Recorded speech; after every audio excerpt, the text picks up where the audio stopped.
NEET தேர்வு எழுத செல்லும் மாணவ மாணவிகளுக்கு விதிக்கப்படும் கட்டுப்பாடுகள் கடுமையாக இருக்கிறது அப்படின்னு தொடர்ச்சியாக பல ஆண்டுகளாக குற்றச்சாட்டு எழுந்துக்கிட்டு இருக்கிற நிலையில் தமிழ்நாட்டில் மட்டும்தான் இந்த அளவுக்கு மோசமாக கட்டுப்பாடுகள் விதிக்கப்படுது. வட மாநிலங்களில் புத்தகத்தை வச்சே பிட்டடித்து நீட் தேர்வு எழுதுகிறாங்க, அதை கண்டுக்கிறது இல்லை.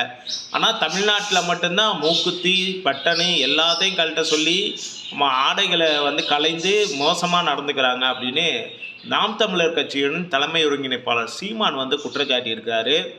அதாவது இந்த மூக்குத்தி பட்டன்லலாம் பிட்டு எடுத்து செல்ல முடியும், அதில் இந்த டிவைஸை கொண்டு போக முடியும் அப்படின்னா வாக்கு இயந்திரத்தில் ஏன் மாற்றம் செய்ய முடியாதா, அதை அந்த டிவைஸில் எதுவும் மாற்றம் செய்ய முடியாதா அப்படின்னு சொல்லி ஒரு மிகப்பெரிய கேள்வியும் மத்திய அரசுக்கு நாம் தமிழர் கட்சியின் தலைமை ஒருங்கிணைப்பாளர் சீமான் எழுப்பியிருக்காரு. அவர் கேட்டிருக்க கேள்வி சரியானதா தப்பா அப்படிங்கிறத கமெண்ட்ல நீங்களே சொல்லுங்கள்.